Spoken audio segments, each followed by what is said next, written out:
Comment करके बता देंगे, है ना, फिर आगे बढ़ेंगे। ठीक, चलिए।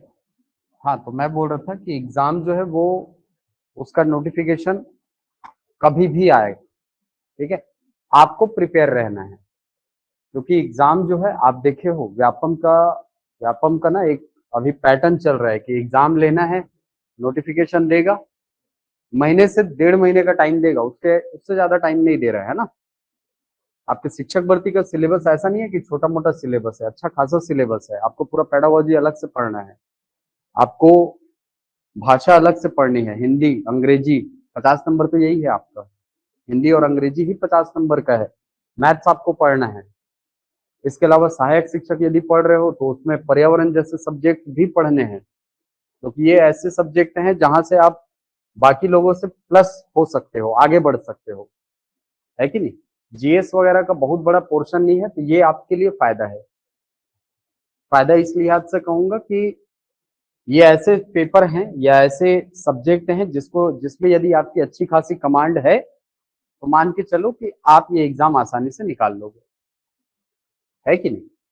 यहीं पर अगर जीएस वाला पोर्शन बड़ा होता तो जीएस वाले पोर्शन में अनसर्टेनिटी बहुत ज्यादा होती है, यानी प्रश्नों के आने की अनिश्चितता बहुत ज्यादा होती है। वहां पर कौन से सेक्शन से कब कैसा क्वेश्चन दे देगा बिल्कुल अनिश्चित है। लेकिन ये जो सब्जेक्ट्स हैं जैसे हिंदी हो गया, अंग्रेजी हो गया, मैथ्स हो गया, है ना, आपका पेडागोजी वाला सेक्शन हो गया, ये ऐसे सब्जेक्ट हैं जिसमें यदि आपकी अच्छी खासी कमांड है तो मान के चलिए आप स्कोर भी अच्छा खासा करेंगे। हिंदी में तो वही है, बेसिक व्याकरण ही पढ़ना है आपको, है ना। इसके अलावा गणित स्कोर करने वाला सब्जेक्ट है, अंग्रेजी स्कोर करने वाला सब्जेक्ट है। तो जितने बेसिक सब्जेक्ट हैं इसको आपको अच्छे से तैयार करना है, ठीक है। चलिए, तो आज हम शुरू करने वाले हैं हमारे हिंदी भाषा का पहला टॉपिक। आप यदि सिलेबस देखेंगे तो सिलेबस में कहीं पर भी भाषा बोध आपके सिलेबस के अंतर्गत लिखा हुआ नहीं है। लेकिन भाषा बोध ऐसा सेक्शन है जहां से हर एग्जाम में क्वेश्चन आने ही आने हैं। ये भाषा बोध क्या है सर? भाषा बोध के अंतर्गत आप पढ़ते हैं भाषा क्या है, भाषा की परिभाषा इसके अंतर्गत बेसिकली आप देखते हैं। इसके अलावा भाषा के गुण आप पढ़ते हैं, भाषा के प्रकार आप पढ़ते हैं। इसके अलावा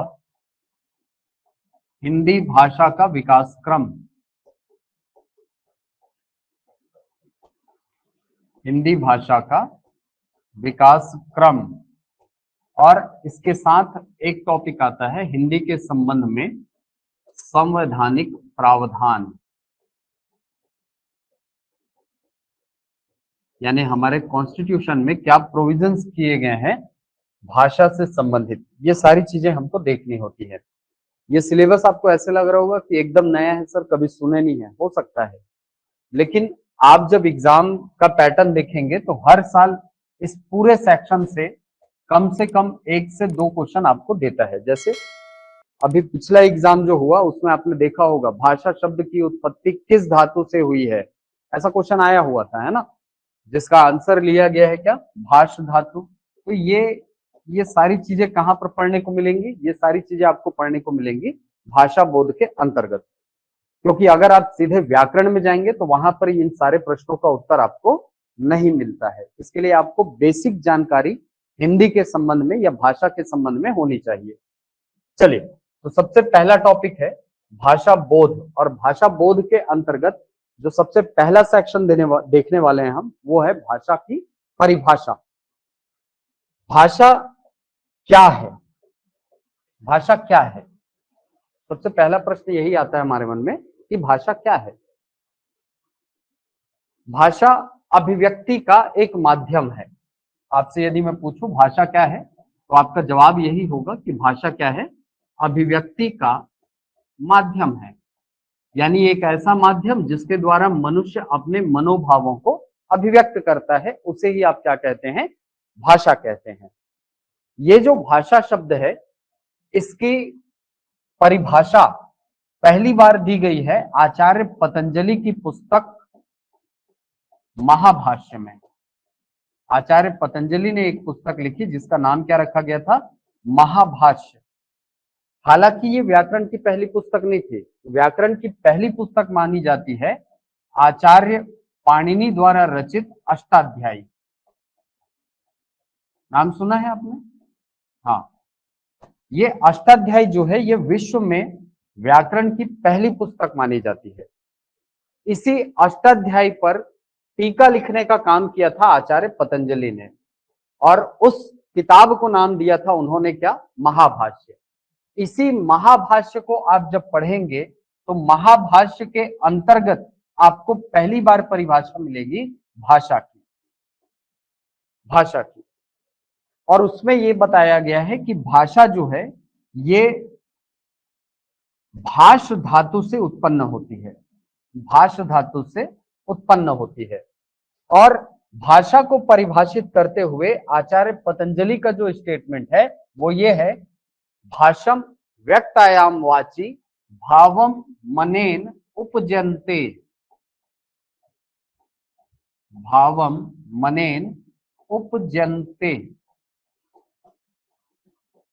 ये पूरी परिभाषा मिलती है हमको भाषा की, कहां पर दी गई है, आचार्य पतंजलि के महाभाष्य में। और ये कहा गया है कि भाषा की उत्पत्ति कहां से हुई है, भाष धातु से होती है। इस भाष धातु का अर्थ होता है बोलना, ये भी याद रख सकते हैं आप चाहें तो, है ना। भाष का अर्थ क्या होता है, बोलना।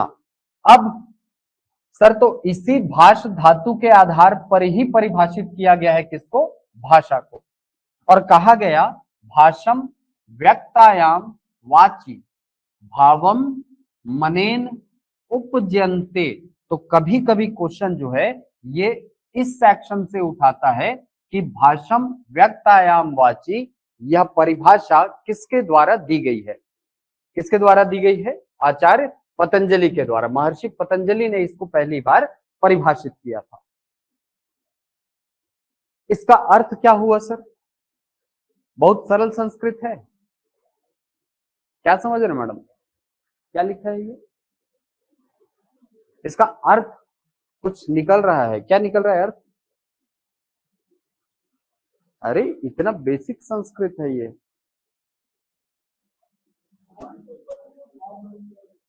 हाँ, भाव मन के द्वारा उत्पन्न होता है, नहीं, हाँ देखिए,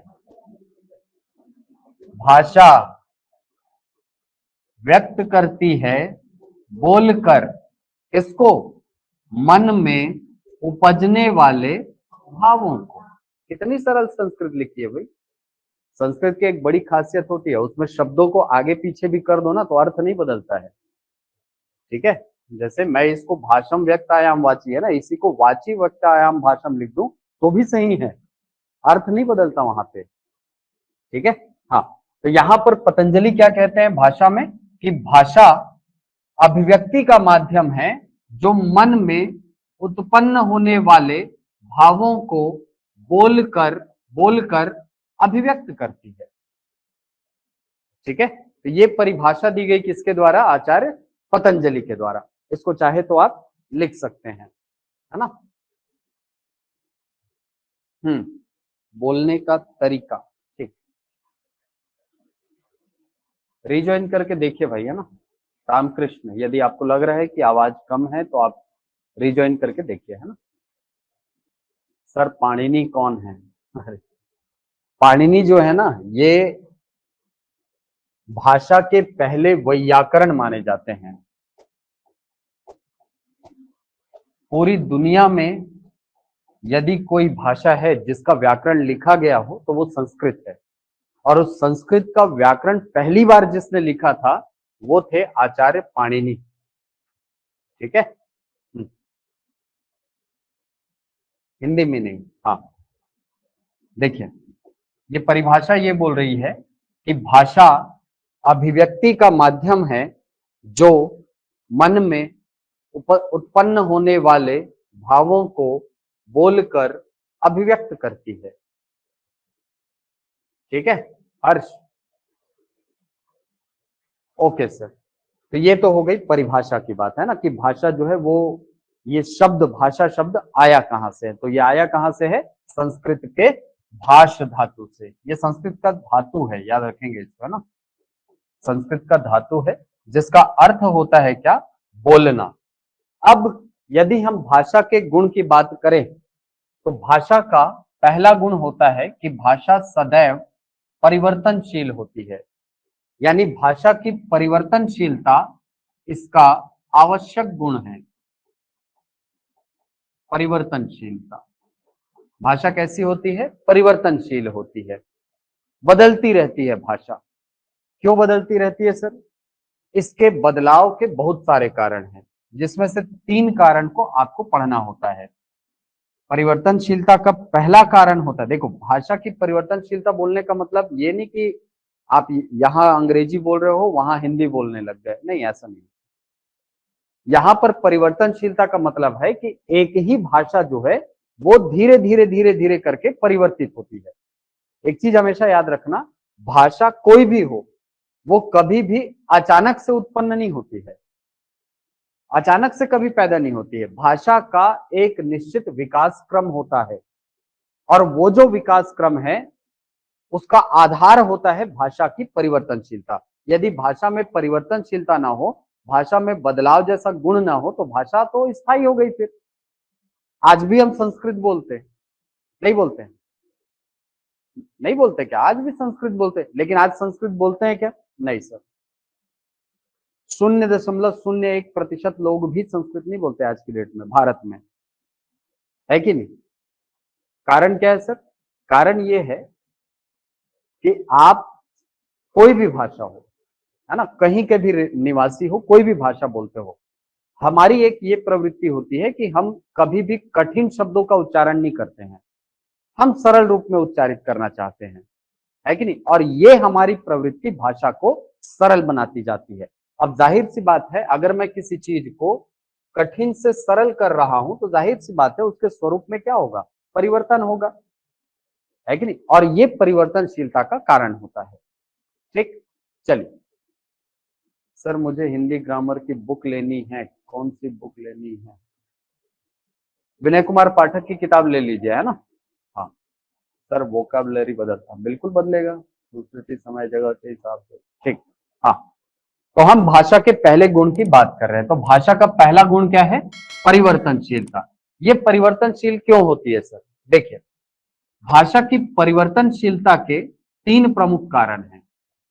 पहला जो कारण है ये है भाषा पर क्षेत्रीयता का प्रभाव। भाषा पर किसका प्रभाव पड़ता है? क्षेत्रीयता का। दूसरा जो कारण होता है परिवर्तनशीलता का वो है समय, और तीसरा है सांस्कृतिक संक्रमण।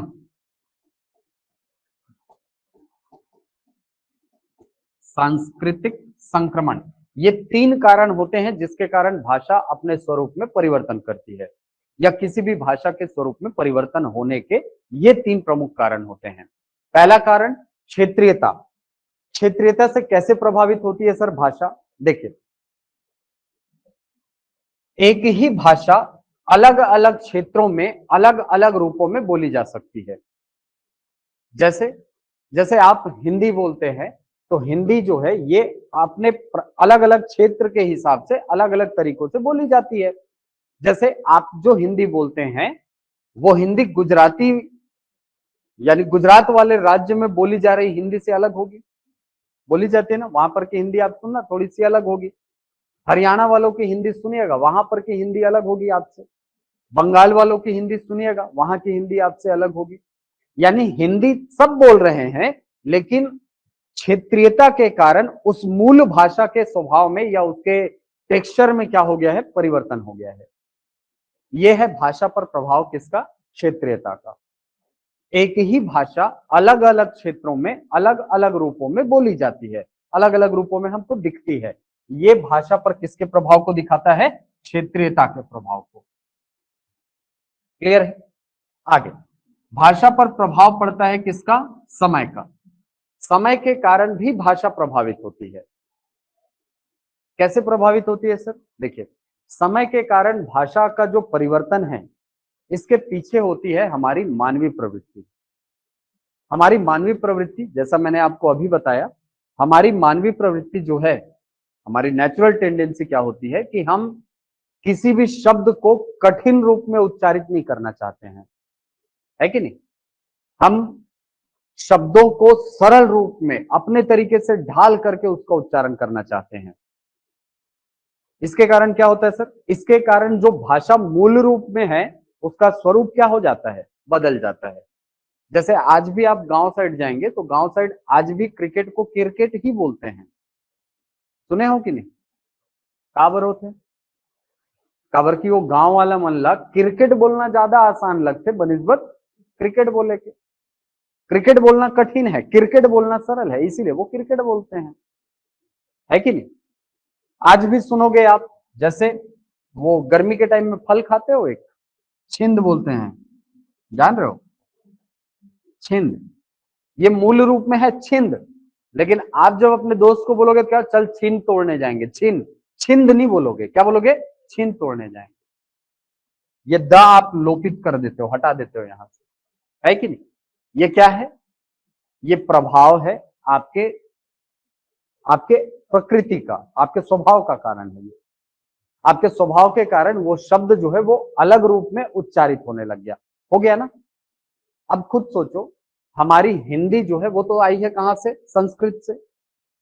संस्कृत के शब्द थोड़े से कठिन थे, हमने उनको सरल रूप में उच्चारित करना शुरू किया, फिर और सरल रूप में उच्चारित करना शुरू किया, फिर और सरल रूप में उच्चारित करना शुरू किया। उसके बाद वर्तमान में जो स्वरूप है वो आपको सामने दिखता है। तो ये जो प्रभाव है ये बेसिकली है हमारी प्रकृति के कारण, लेकिन उसमें प्रभाव किसका पड़ रहा है? समय का। समय के कारण ही भाषा क्या होती जा रही है? सरल होती जा रही है, प्रभावित हो रही है। तीसरा है सांस्कृतिक संक्रमण। सांस्कृतिक संक्रमण के कारण भी भाषा क्या होती है? परिवर्तित होती है। अब ये सांस्कृतिक संक्रमण क्या है सर? सांस्कृतिक संक्रमण का सीधा सा मतलब होता है दो संस्कृतियों का मिलना, ठीक है? दो संस्कृतियों का आपस में मेल होने की जो अवस्था है, इसी को कहा जाता है सांस्कृतिक संक्रमण। ये देखिए, जैसे मान लो मैं यहां पर लिखता हूं संस्कृति क्रमांक 1, यहां लिखता हूं संस्कृति क्रमांक 2। जब भी दो संस्कृतियां आपस में मिलती हैं तो एक संस्कृति के कुछ तत्व निकल करके कहां चले जाते हैं?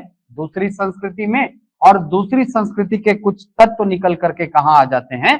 पहली संस्कृति में आ जाते हैं। ये कौन सी चीजें होती हैं सर जिनका लेन देन होता है? तीन प्रमुख चीजें।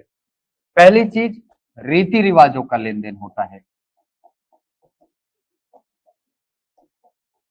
रीति रिवाजों का लेन देन होता है जब भी दो संस्कृतियां आपस में मिलती हैं। दो कल्चर जब भी आपस में मिलेंगे तो होता यह है कि इस संस्कृति के कुछ मूलभूत तत्व निकल करके कहां आ जाते हैं? दूसरी संस्कृति में, और दूसरी संस्कृति के कुछ तत्व निकल करके कहां चले जाते हैं? पहली संस्कृति में। इसका एकदम सरल सा उदाहरण अभी नवरात्र आते ही आप देखना, गरबा, है कि नहीं? हमारी छत्तीसगढ़ की मूल संस्कृति में गरबा है क्या? नहीं है सर, लेकिन नवरात्र आते ही हमारे रायपुर में या जितने भी शहर हैं हमारे यहाँ, देखना सब जगह गरबा का आयोजन होता है। तो गरबा ऐसा तो नहीं है ना कि कहीं दूसरी दुनिया से आया है, या हमारे यहाँ अचानक से एक दिन लोगों ने ग्रुप बनाया, बोले कि चलो डंडा से करके देखते हैं डांस, ऐसा कुछ हुआ था क्या? नहीं सर, हमारी संस्कृति का मेल हुआ है किससे? गुजराती संस्कृति से, और उनकी संस्कृति से निकल करके चीजें कहां आ गई है? हमारी संस्कृति, है कि नहीं? तो ये पहली चीज है जिसका लेन देन होता है सांस्कृतिक संक्रमण की अवस्था में। दूसरी चीज जिसका लेन देन होता है वो है साहित्यों का लेन देन। एक भाषा के साहित्य निकल करके दूसरी भाषा में, यानी एक संस्कृति के साहित्य दूसरी संस्कृति में, और दूसरी संस्कृति के साहित्य पहली संस्कृति में आ जाते हैं। और ये जो लेन देन होता है ये बेसिकली होता है किसके माध्यम से? अनुवाद के माध्यम से। अनुवाद के माध्यम से, यानी एक संस्कृति की जो भाषा है उसमें कोई ग्रंथ लिखा गया है, कोई साहित्य लिखा गया है। जब सांस्कृतिक संक्रमण होता है तो क्या होता है? वो जो साहित्य जो इस संस्कृति की भाषा में लिखा गया है उसका अनुवाद दूसरे संस्कृति की भाषा में हो जाता है, होता है कि नहीं? जैसे सर, जैसे जैसे आपने सुना होगा कि आज आपके पास बहुत सारे बड़े बड़े राइटर्स के जो अंग्रेजी में लिखते हैं उनका हिंदी साहित्य उपलब्ध है कि नहीं? उनका अनुदित ग्रंथ आपके पास उपलब्ध है। अनुदित मतलब जो अनुवाद किया गया ग्रंथ है वो आपके पास उपलब्ध है कि नहीं?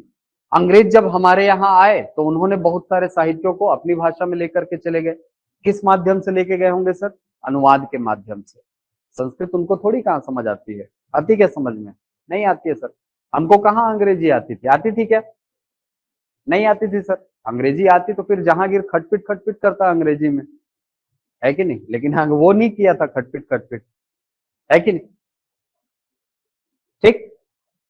होता यह है कि जब दो संस्कृतियां मिलती हैं तो एक भाषा के साहित्य दूसरी भाषा में, यानी एक संस्कृति के साहित्य दूसरी भाषा में और दूसरी संस्कृति के साहित्य पहली संस्कृति में चले जाते हैं।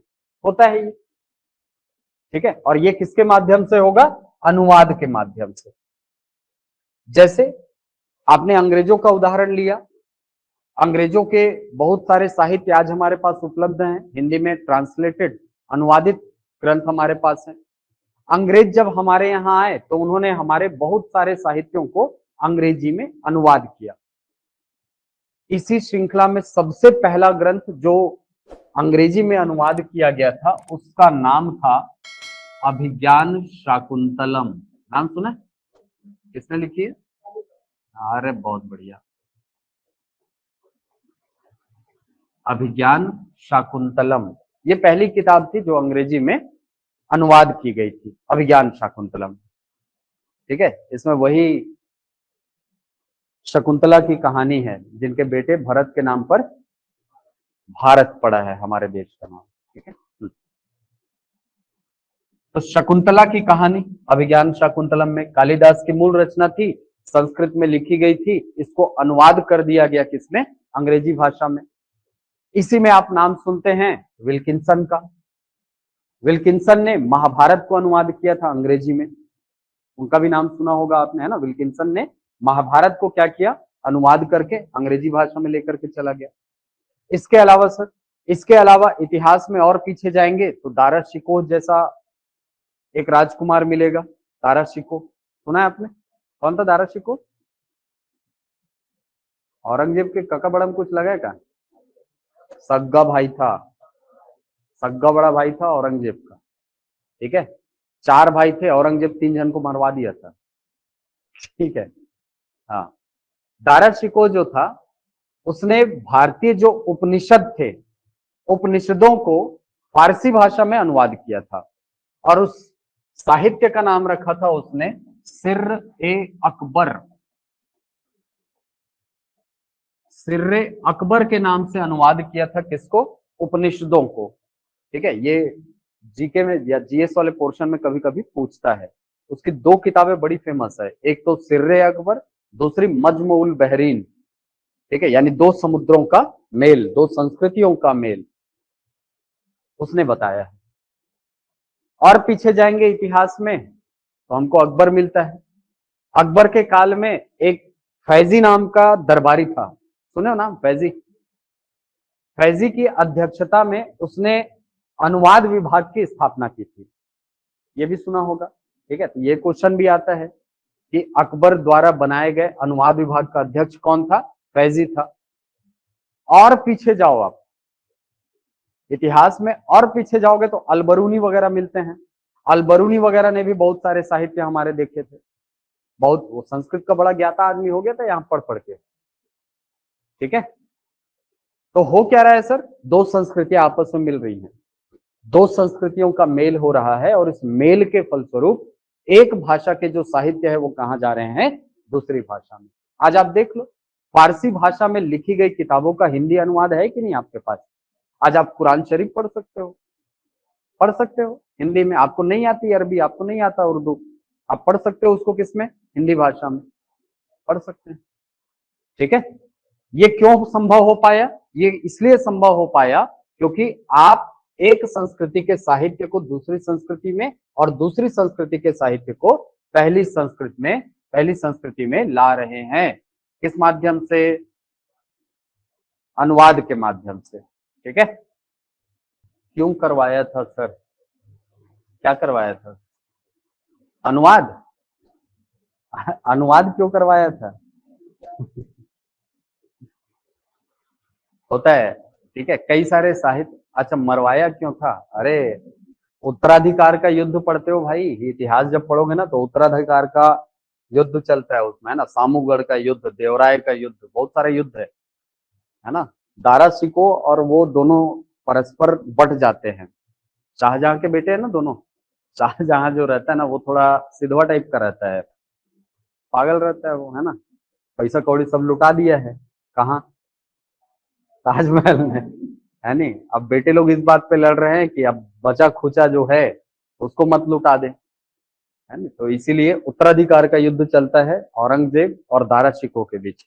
दारा शिकोह थोड़ा ठीक ठाक आदमी था, अच्छा आदमी था, है ना, वो धार्मिक सद्भाव पर विश्वास करता था, समरसता पर विश्वास करता था, लेकिन औरंगजेब थोड़ा सा कट्टर आदमी था, है ना, उसको जिंदा पीर का नाम दिया जाता है, ठीक है, जिंदा पीर। खैर उसके बारे में बहुत सारी कहानियां हैं, इतिहास वाले सर से पूछना, ज्यादा अच्छा बताएंगे, मैं क्या इतिहास बताऊंगा, ठीक है। चलो, तो ये दो चीजें, तीसरी चीज जिसका लेन देन होता है वो है शब्दों का लेन देन, या इसी को आप बोल सकते हो भाषा का लेन देन, तीसरे लेन देन।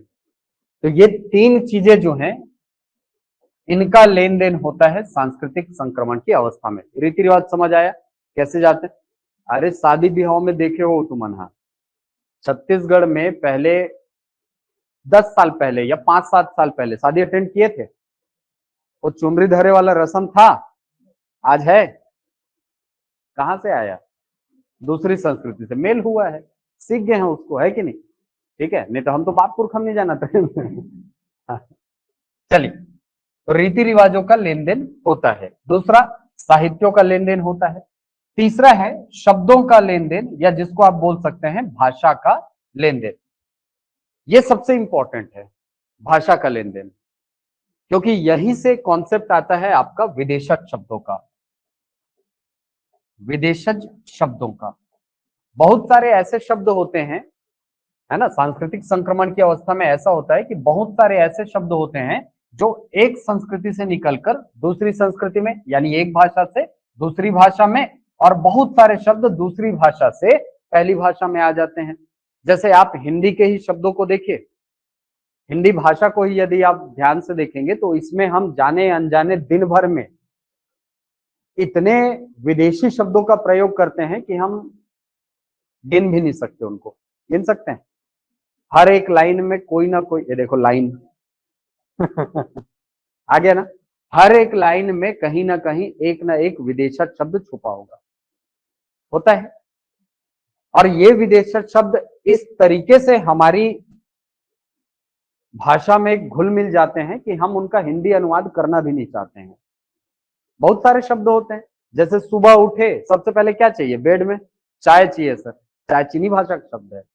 भारत में खाई जाने वाली, सबसे ज्यादा खाई जाने वाली सब्जी क्या है, आलू, पुर्तगाली भाषा का शब्द है कि नहीं, पुर्तगाली भाषा का शब्द है। भारत में सबसे ज्यादा कौन सा खेल खेलते हो, क्रिकेट, अंग्रेजी भाषा का शब्द है, यानी दूसरी भाषा से हमने बहुत सारे शब्दों को अपना लिया है, और यही से आता है कॉन्सेप्ट किसका, विदेशज शब्द, ठीक है। तो ये तीन चीजें, हमेशा लेन देन होगा इन तीन चीजों का जब भी दो संस्कृतियों का आपस में मेल होगा। क्लियर है यहां तक। अब देखो, किसी भाषा में, किसी भाषा में शब्द जो हैं वो दूसरी भाषा से आ रहे हैं, इसका मतलब क्या उस भाषा का स्वरूप एक समान रह पाएगा, रह पाएगा, नहीं सर, उस भाषा का स्वरूप क्या हो जाएगा, बदल जाएगा। तो ये तीसरा कारण है भाषा की परिवर्तनशीलता का। पहला कारण क्षेत्रीयता, दूसरा कारण समय का प्रभाव, तीसरा सांस्कृतिक संक्रमण का प्रभाव। क्लियर है तीनों। चलिए अगला, भाषा पर क्षेत्रीयता का प्रभाव पड़ता है, भाषा जो है उस पर प्रभाव पड़ता है किसका, क्षेत्रीयता का। और इसी के अंतर्गत आप एक फैक्ट याद रखना जो छत्तीसगढ़ी से रिलेटेड है और कभी कभी पूछता है ना। आप छत्तीसगढ़ी के बारे में एक चीज सुने होंगे कि हमारे यहाँ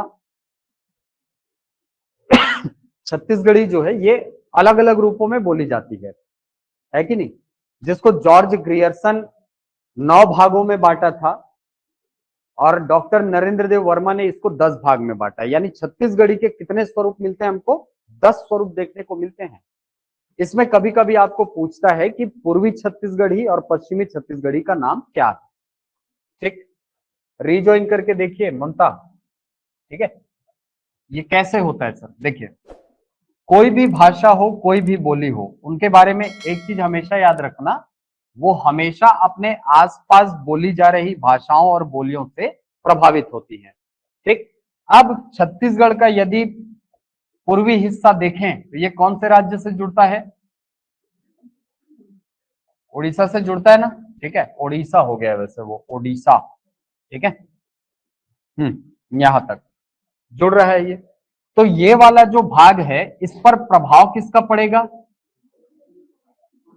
किसका प्रभाव पड़ेगा? उड़िया भाषा का प्रभाव पड़ता है। और उड़िया भाषा के प्रभाव के कारण ये जो क्षेत्र है, रायगढ़, महासमुंद, ये बागबाहरा वाला हिस्सा पूरा सुने हो नाम, इस हिस्से में छत्तीसगढ़ी और उड़िया के मिश्रण से एक नई भाषा का जन्म होता है जिसको बोला जाता है लरिया भाषा। इसी को पूर्वी छत्तीसगढ़ी भी बोलते हैं, याद रखना। इसी को क्या बोल देते हैं? पूर्वी छत्तीसगढ़ी। यही है। पश्चिमी भाग को यदि देखें तो पश्चिमी भाग किस राज्य से मिलता है सर? किस राज्य से मिलता है? महाराष्ट्र से। तो ये जो राजनांदगांव वाला हिस्सा है ना, राजनांदगांव का अंतिम हिस्सा, ऐसा मोयला मानपुर वाला भी हिस्सा इसमें शामिल है। ये हिस्सा, इस हिस्से में छत्तीसगढ़ी और मराठी के मेल से एक नई भाषा आई है जिसका नाम क्या है? खलटाही भाषा। बहुत बढ़िया। और खलटाही कैसी छत्तीसगढ़ी है? पश्चिमी छत्तीसगढ़ी है। याद रहेगा दोनों नाम। ठीक है, ये नाम याद रखना। पश्चिमी भाग में खलटाही और पूर्वी भाग में लरिया। ठीक है, अब ठीक है आवाज? सिद्धांत, दीक्षा, ठीक, चलिए। तो ये दोनों का नाम याद रखिएगा, है ना। तो भाषा पर किसका प्रभाव पड़ता है?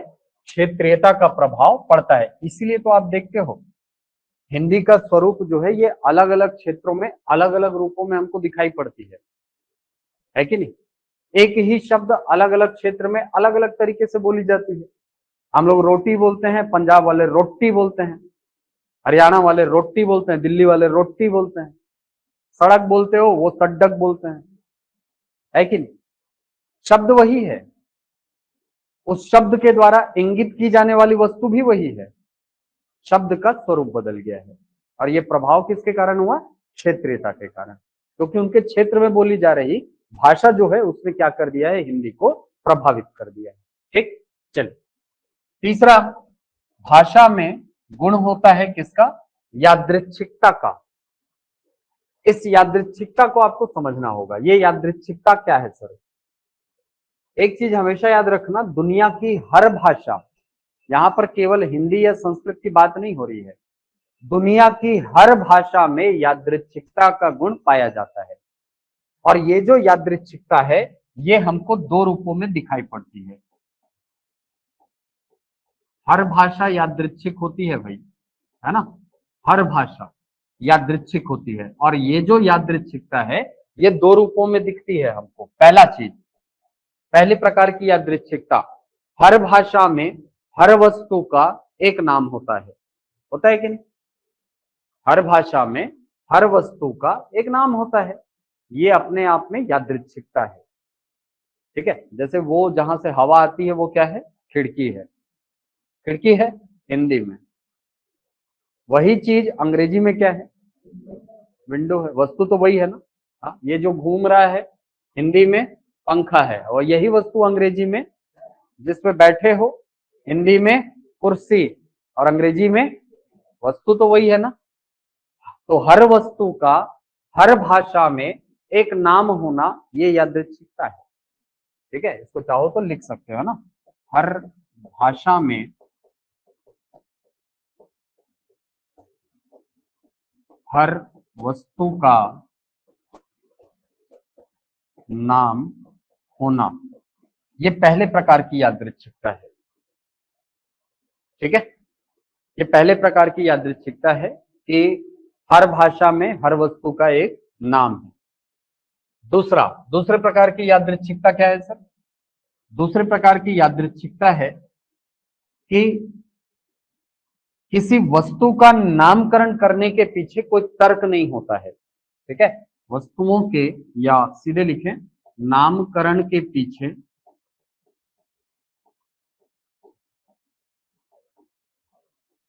कोई तर्क नहीं होता है।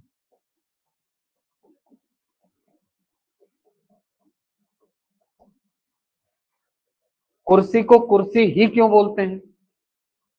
कोई कारण? कोई कारण? कुर्सी को कुर्सी ही क्यों बोलते हैं? कोई कारण है? खिड़की को खिड़की ही क्यों बोलते हैं? कोई कारण है? मछली को मछली ही क्यों बोलते हैं? कोई कारण है? कुत्ते को कुत्ता ही क्यों बोलते हैं? कोई कारण है? नहीं है। यानी नामकरण के पीछे कोई तर्क नहीं है। और ऐसा नहीं है कि ये हिंदी में है, अंग्रेजी में भी वही। बिल्ली को कैट ही क्यों बोलते हैं? कैट को कैट ही क्यों बोलते हैं? कोई कारण? रैट को रैट ही क्यों बोलते हैं? डॉग को डॉग ही क्यों बोलते हैं? चेयर को चेयर क्यों बोलते हैं? वॉल को वॉल क्यों बोलते हैं? कोई कारण नहीं।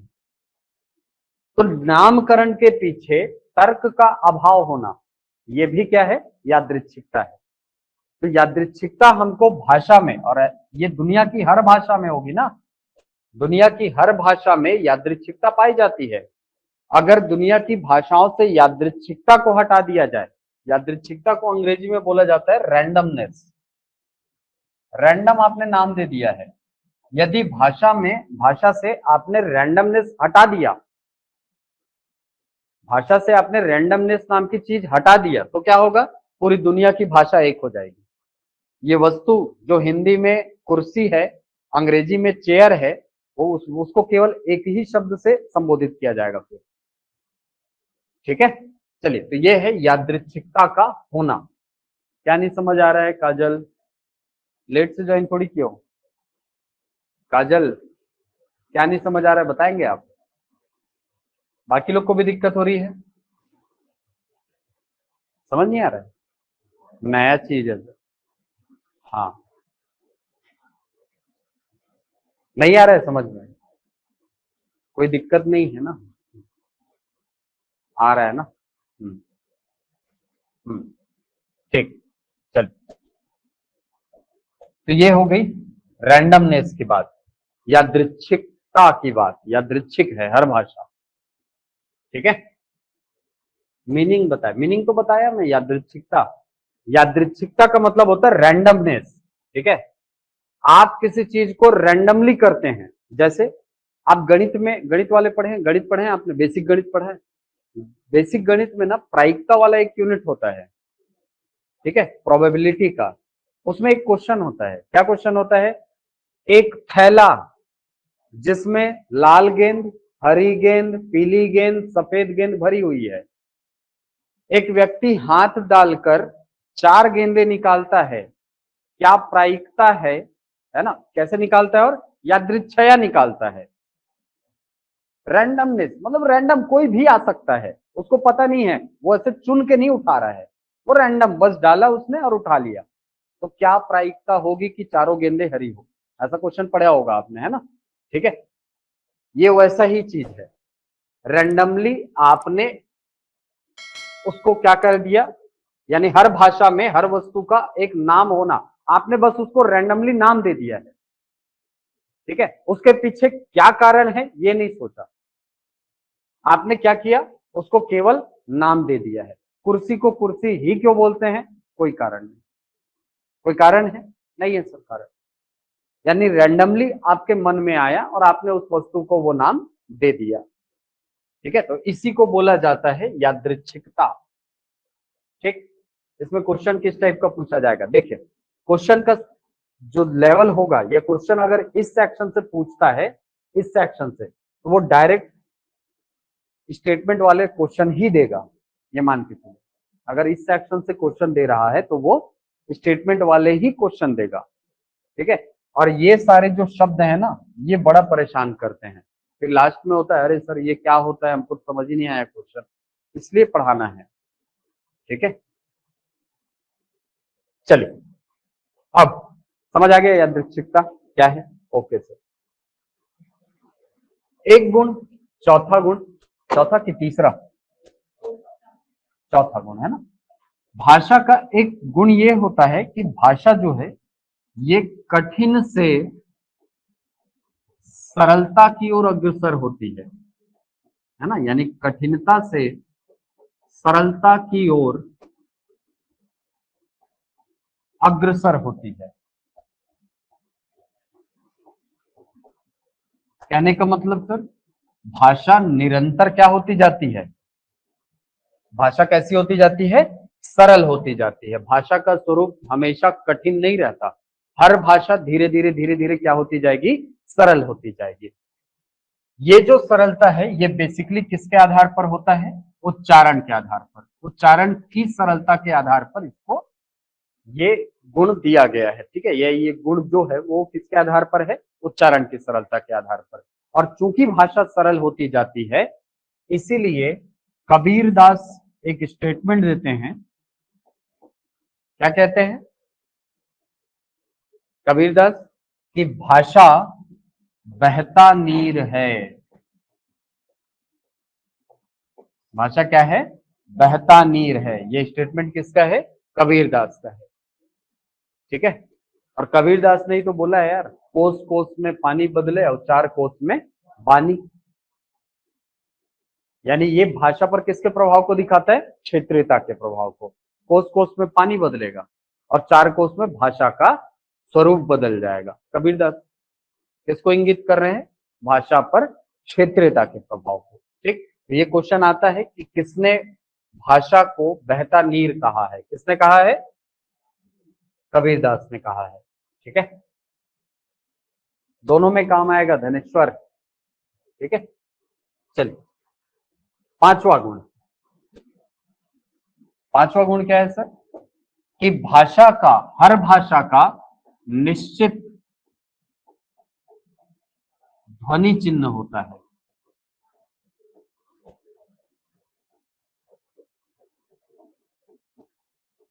हर भाषा का निश्चित ध्वनि चिन्ह होगा। ये जो ध्वनि चिन्ह है इसे ही आप कहते हैं लिपि। हर भाषा की अपनी क्या होती है, एक निश्चित लिपि होती है। ठीक है, अब लिपि शब्द आया है,